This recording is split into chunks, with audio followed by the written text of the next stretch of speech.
Hey guys, this is Manas, welcome to all. So ఈ వీడియోలో ఏం తెలుసుకుంటామంటే మనకి వన్స్ వీసా అప్రూవ్ అయిన తర్వాత ఇప్పుడైతే పాస్పోర్ట్ చాలా డిలే అవుతుంది. అండ్ మోర్ ఓవర్ ఇక్కడ మీరు స్క్రీన్ షాట్స్ చూసుకున్నట్లయితే ఫస్ట్ దాంట్లో అయితే అసలు మీ వీసా అప్రూవ్ అయిన తర్వాత కూడా కొన్నిసార్లు రిఫ్యూజ్ అయిపోద్దని. అండ్ సెకండ్ స్క్రీన్ షాట్ మీరు ఇక్కడ చూసుకున్నట్లయితే ఇక్కడ మళ్ళీ మీరు ఒకసారి రండి, మీరు ఇంటర్వ్యూ ఇవ్వండి అని చెప్పి యూఎస్ ఎంబసీ నుంచి వచ్చిందనమాట. సో ఇదో మెయిల్. అండ్ ఇక్కడ చూసుకున్నట్లయితే మనకి ఫోటో అనమాట, జనరల్గా ట్విట్టర్ పేజ్లో. సో దీని గురించి ఏంటి, అసలు ఇది రూమరా రియలా, అసలు ఎందుకు ఇంత లేట్ అవుతుంది, అసలు రీజన్స్ ఏంటి అనేది ఈ వీడియోలో అయితే కంప్లీట్గా తెలుసుకుంటారు. సో అందుకని ఈ వీడియో అయితే మీరు ఎండ్ వరకు అయితే పక్కాగా చూడాల్సిందే గాయస్.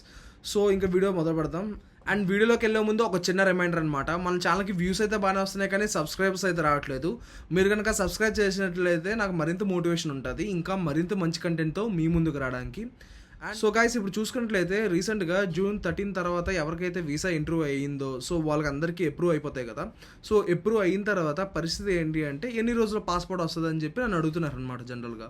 ఎందుకంటే నాది June 7th అయింది, నాకు అరౌండ్ 5 వర్కింగ్ డేస్లో వచ్చింది అనమాట.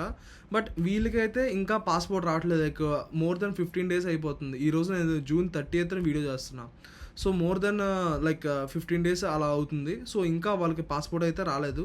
సో ఏంటి పరిస్థితి ఏంటి భయ్యా అని చెప్పి చాలామంది అడుగుతున్నారనమాట. దానికి నేను కొన్ని రీజన్స్ అయితే చెప్తాను, యాజ్ వెల్ యాజ్ అసలు మనం ఎలా చెక్ చేసుకోవాలనేది కూడా చెప్తాను అనమాట. సో వీడియోలో ముందు మీరు చూసినట్లయితే కొన్ని స్క్రీన్ షాట్స్ అయితే మీకు పెట్టాను కదా. సో ఇవి పెట్టి చాలామంది మన వాట్సాప్ గ్రూప్లో పర్సనల్గా అడుగుతున్నారు, యాజ్ వెల్ యాజ్ చాలామంది ఇన్స్టాగ్రామ్లో మెసేజ్ కూడా చేస్తున్నారు అనమాట. ఏంటి భయ్యా దీని సంగతులు ఏంటి అని చెప్పి, అండ్ వీసా డిలే అవ్వడానికి కూడా కారణం ఏంటి అని చెప్పి అడుగుతున్నారనమాట. సో దానికి నేను కొన్ని రీజన్స్ చెప్తాను. అండ్ ఆ రీజన్స్ ఏంటి అంటే ఫస్ట్ మనం చూసుకున్నట్లయితే ఈ స్క్రీన్ షాట్స్ రియలా ఫేకా అని చెప్తాను అనమాట. ఫస్ట్ స్క్రీన్ షాట్ మీరు చూసుకున్నట్లయితే యూఎస్ అని చెప్పి ఆ ట్వీట్లో ఏం చెప్పింది, మీరు వచ్చేయాలి, ఇది మేము రిఫ్యూజ్ చేస్తున్నాం అని చెప్పి కొంచెం చెప్పిందనమాట. సో ఇదైతే మన యూఎస్ ఎంబసీది అఫీషియల్ అకౌంట్ కాదు, ఎవరో సంథింగ్ క్రియేట్ చేసి ఫేక్ది అనమాట. అండ్ ఈ మెయిల్ చూసుకున్నట్లయితే నేను కొంచెం రీసెర్చ్ చేశాను అనమాట. సో రీసెర్చ్ చేసిన తర్వాత ఏం చెప్పారంటే ఈ మెయిల్ గురించి ఎవరో ఒక అతనుగా అంట సెవీస్ ఐడి ఉంటుంది కదా. సో సెవీస్ ఐడిది ముందే ఫీ పే చేయలేదన్నమాట. వెళ్ళే జస్ట్ ఒక 1 day బిఫోర్ చేశారనమాట. 8 hours to 10 hours గ్యాప్ ఉన్నప్పుడు చేశారు. జనరల్గా ఏం సజెస్ట్ చేస్తారంటే సెవీస్ ఐడి కనుక మీరు పే చేసినట్లయితే ఈజీగా ఒక 48 hours ముందు అయితే మాత్రం మీరు చేయండి అని చెప్తారనమాట. ఎందుకంటే అది పేమెంట్ కంప్లీట్ అయిన వచ్చినా సరే, ఆ ఐడి అన్నీ వచ్చినా సరే అది అప్డేట్ అవ్వదు అనమాట సిస్టంలో. మీరు అనొచ్చు, బ్రో అప్డేట్ అవ్వకపోతే మరి బయోమెట్రిక్స్కి వెళ్ళినప్పుడు పరిస్థితి ఏంటి అని చెప్పి. సో బయోమెట్రిక్కి వెళ్ళినప్పుడు జస్ట్ ఆ రిసిప్ట్ కన్ఫర్మేషన్ ఉంటుంది కాబట్టి అయిపోద్ది. సో అదే చూసి జస్ట్ ఇలా టిక్లా చూసుకొని వెళ్ళిపోతారు కాబట్టి నెక్స్ట్ జస్ట్ ఇలా ఐడి ఉంటుంది. సో ఐడి మనం ఆల్రెడీ ఇస్తూ ఉంటాం కాబట్టి జస్ట్ ఆ బార్ కూడా అతికించేస్తారు. మరి వీసాకి వెళ్ళినప్పుడు జస్ట్ మన ఐడి ఉంటుంది కదా అదే చూస్తారనమాట, సేవిస్ కాపీ అనేది.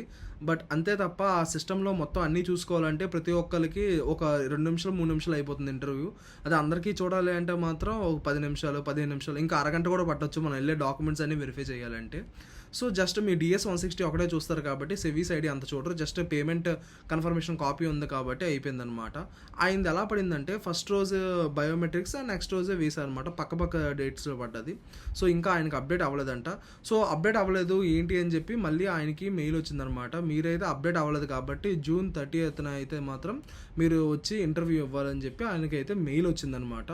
సో ఇది ఆ మెయిల్ వెనకాల ఉన్న అసలైన కారణం. మీకు వచ్చే డౌట్ ఏంటంటే ఇవన్నీ బాగానే ఉన్నాయి భయ్యా, అది క్లారిఫై చేసావు, బట్ మాకెందుకు స్టాంపింగ్ రిజెక్ట్ అవుతుంది, మేము అన్నీ కరెక్ట్గా చేసావు, కరెక్ట్గా ఫాలో అయ్యాం కదా అని చెప్తే. సో దానికైతే కొన్ని రీజన్స్ ఉన్నాయన్నమాట. సో ఆ రీజన్స్ మనం తెలుసుకుందాం ఇప్పుడు. దానికి ఫస్ట్ రీజన్ ఏంటంటే అప్లికేషన్ వాల్యూమ్ అనమాట.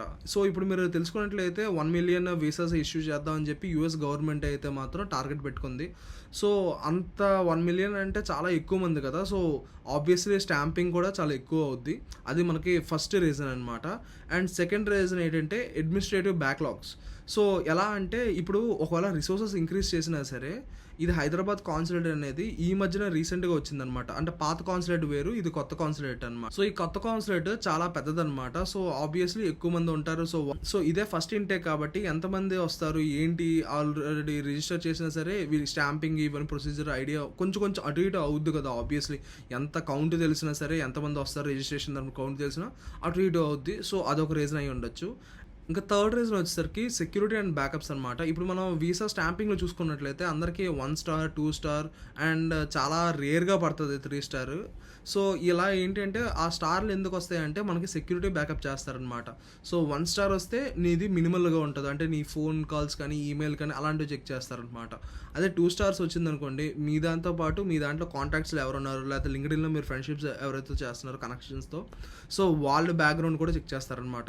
సో ఇంత దారుణంగా ఉంటుంది. సో ఇవంతా చెక్కింగ్ చేసి వాళ్ళకి 1 స్టారా 2 స్టారా 3 స్టారా వేయాలంటే కొంచెం బ్యాక్గ్రౌండ్ చెక్కి టైం పడుతుంది, కాబట్టి ఇదో ప్రొసీజర్ అనమాట.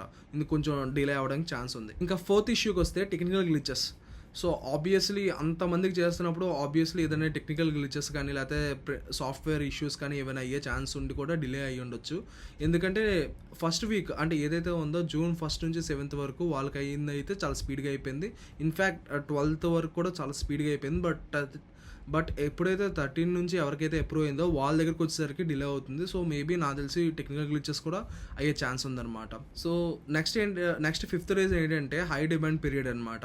ఆబ్వియస్లీ మనం అందరూ చాలా ఎక్కువ మంది వెళ్తున్నాము, వాళ్ళు కూడా మైల్ స్టోన్ పెట్టుకున్నారు, అలాగని చెప్పి మనం చాలా హెవీగా వెళ్తున్నాం అనమాట.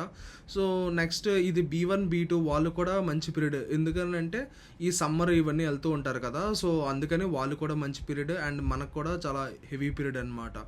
ఎందుకంటే ఇప్పుడు ఒకప్పుడు అయితే ఎలా ఉండేది అంటే లైక్ ఓన్లీ 2 మంత్స్ ముందో లేకపోతే 3 మంత్స్ ముందో మీరైతే వీసా చేసుకోగలరు. ఇప్పుడు ఏంటి అంటే కొంతమంది స్ప్రింగ్ ఇంటేక్ వాళ్ళు కూడా ఇప్పుడు వచ్చి చేసుకుంటున్నారు అనమాట. సో వార్ ఫ్లో అనేది ఆబ్వియస్లీ ఎక్కువైందనమాట. ఇక్కడ ఈ పీరియడ్ కూడా చాలా క్రూషియల్ పీరియడ్, ఎందుకంటే ఇక్కడ సమ్మర్ ఇంటేక్ వస్తుంది, నెక్స్ట్ మన ఆగస్ట్ వాళ్ళది వస్తుంది, నెక్స్ట్ స్ప్రింగ్ వాళ్ళది కూడా వస్తుంది అనమాట. సో హెవీ ఫ్లో ఉండడం వల్ల కూడా అయ్యి ఉండొచ్చే ఛాన్స్ ఉందని అనుకుంటున్నాను. Next last but not least అనమాట postal services. So obviously blue dot వాళ్ళకి వీళ్ళు ఇస్తారు. సో మీరు బ్లూ డాట్లో చూసుకున్నట్లయితే అక్కడ డెలివరీ టైప్స్ ఉంటాయన్నమాట. స్టాండర్డ్ డెలివరీ, ఈ డెలివరీ, ఆ డెలివరీ అని చెప్పి.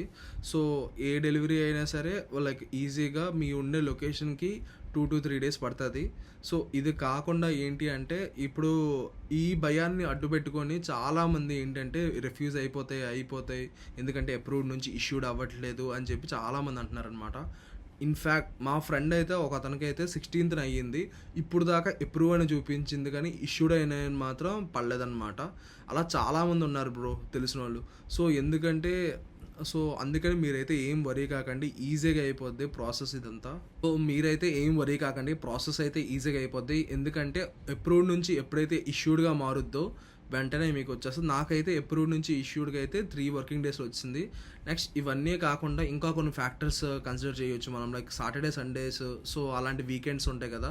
సో మీ ఇంటర్వ్యూ కనుక ఫ్రైడే అయినట్టయితే ఇంకొంచెం డిలే అవుద్ది అనమాట. ఆర్ ఎల్స్ ఇంకా కొన్ని హాలిడేస్ ఉంటాయి కదా, పబ్లిక్ హాలిడేస్ అలాంటివి అయినప్పుడు డిలే అవుతాయి. నెక్స్ట్ ఎందుకంటే ఇది పాస్పోర్ట్ అనేది చాలా క్రూషియల్ది కాబట్టి చాలా లైక్ జాగ్రత్తలు తీసుకుని ఆ బ్లూ డాట్ వాళ్ళు కూడా ఈజీగా 4 to 5 working days అయితే చేస్తారు. బట్ మనకి ఎప్పుడు ఎక్కడ తెలుస్తుంది అంటే మీకు ఓన్లీ అవుట్ ఫర్ డెలివరీ వచ్చినప్పుడు బ్లూ డాట్ నుంచి ఒక లింక్ వస్తుంది అనమాట, ఇలా చేసుకోండి వెరిఫై అని. వాళ్ళు ఏదో అదే ముందే ఇచ్చి చావచ్చు కదా అని చెప్పి నా ఒపీనియన్. సో మీ పాస్పోర్ట్ అనేది అప్రూవ్డా, మీ పాస్పోర్ట్ స్టాంపింగ్ అనేది అప్రూవ్డా ఆర్ ఎల్స్ ఇంకా ఇష్యూడా అని చెప్పి కొంచెం ఉంటుంది అనమాట. సో ఆ వెబ్సైట్లో నేను ఆల్రెడీ పైన వీడియో లింక్ ఇస్తాను, అది వీడియోలోకి వెళ్ళి చూడండి. అందులో మీరు పాస్పోర్ట్ అనేది అప్రూవ్డా లేదంటే ఇష్యూడ్లోకి మారిందా లేదా అనేది మీరు ఈజీగా చెక్ చేసుకోవచ్చు. సో ఇప్పుడు జనరల్గా ఏమంటున్నారు అంటే ఇంకా కొన్ని రూమర్స్ లైక్ అప్రూవ్డ్ నుంచి రిఫ్యూజ్డ్కి మార్చేస్తున్నారు బ్రో, ఇదేంటి నా పరిస్థితి అని చెప్పి. సో ఒకవేళ కానీ అప్రూవ్డ్ నుంచి రిఫ్యూజ్డ్లోకి మీరు మార్చినట్లయితే మీది రిఫ్యూజ్ స్లాట్సే మళ్ళీ బుక్ చేసుకోవాల్సి వస్తుంది. ఇది మళ్ళీ ఫ్రెషర్ కింద రాదనమాట. సో ఎనీవేస్ గైస్, లైక్ మంచిగా పాజిటివ్గా ఉండండి, అన్ని hope for the best and you'll get it. So thank you guys, thank you all. And video end చేసే ముందు ఒక స్పెషల్ థ్యాంక్స్ అయితే మీ అందరికీ చెప్దాం అనుకుంటున్నాం. ఎందుకంటే మీ అందరి సపోర్ట్తో అయితే యూట్యూబ్ మానిటైజేషన్ అయితే మన ఛానల్లో మొదలయ్యింది. So thank you guys, thank you all.